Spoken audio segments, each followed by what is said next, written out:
ಮಾನ್ಯ ಮುಖ್ಯಮಂತ್ರಿಗಳು ದೆಹಲಿಗೆ ಹೋಗಿ ನಮ್ಮ ವರಿಷ್ಠರ ಜೊತೆ ಚರ್ಚೆ ಮಾಡಿದ್ದಾರೆ ಅಂತ ಅನ್ಕೊಳ್ತೀನಿ. ಈ ವಿಷಯನೂ ಕೂಡ ಚರ್ಚೆ ಮಾಡಿರ್ಬೋದು. ನನಗೆ ಅದ್ರ ಬಗ್ಗೆ ಯಾವುದೇ ಮಾಹಿತಿ ಇಲ್ಲ. ಬಹುಶಃ ನಾಳೆನೋ ಅಥವಾ ಯಾವಾಗಾದರೂ ನಾವು ಭೇಟಿಯಾದಾಗ ತಿಳಿಸ್ತಾರೆ ಅಂತ ಅನ್ಕೊಳ್ತೀನಿ. ಅವರ ರಾಜೀನಾಮೆಯನ್ನು ವಿರೋಧ ಪಕ್ಷದವರು ಕೇಳ್ತಾ ಇರ್ತಕ್ಕಂಥದ್ದು.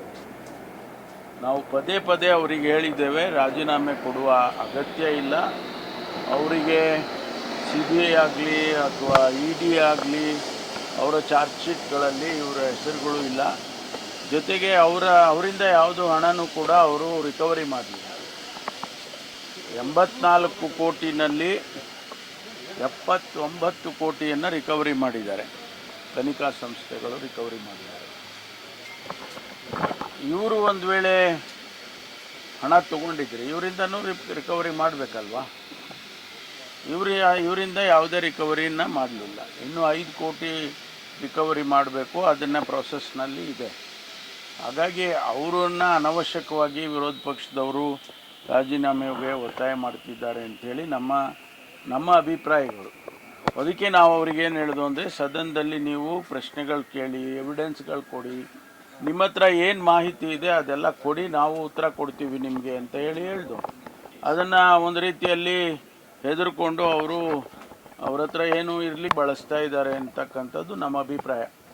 ಅದರಿಂದ ಈಗ ನಮ್ಮ ವರಿಷ್ಠರ ಜೊತೆಯಲ್ಲಿ ಏನು ಚರ್ಚೆ ಮಾಡ್ಕೊಂಡು ಬಂದಿದ್ದಾರೆ ಮುಖ್ಯಮಂತ್ರಿಗಳು, ಅದನ್ನು ಅವರ ಜೊತೆಯಲ್ಲಿ ನಾನು ಚರ್ಚೆ ಮಾಡಿದ ಮೇಲೆ ಗೊತ್ತಾಗುತ್ತೆ.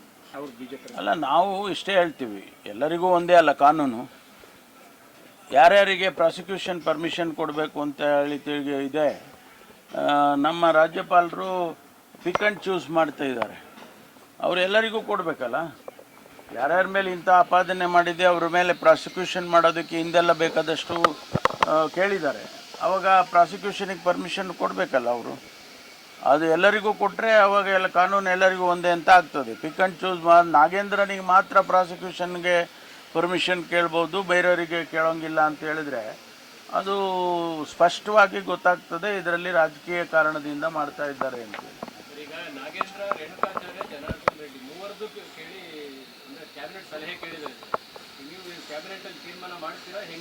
ಅಲ್ಲ, ಕ್ಯಾಬಿನೆಟಿಗೆ ಬಂದ ಮೇಲೆ ಅದರಲ್ಲಿ ಚರ್ಚೆ ಆಗಿ ಅಂತಿಮವಾಗಿ ಕ್ಯಾಬಿನೆಟ್ ಏನು ತೀರ್ಮಾನ ಮಾಡುತ್ತೆ ಅದ್ರ ಥರ ಆಗುತ್ತೆ. ಅದು ಚರ್ಚೆಗೆ ಬರಲಿ, ಬಂದಮೇಲೆ ನಾವೆಲ್ಲ ಭಾಗವಹಿಸ್ತೀವಿ ಚರ್ಚೆಯಲ್ಲಿ.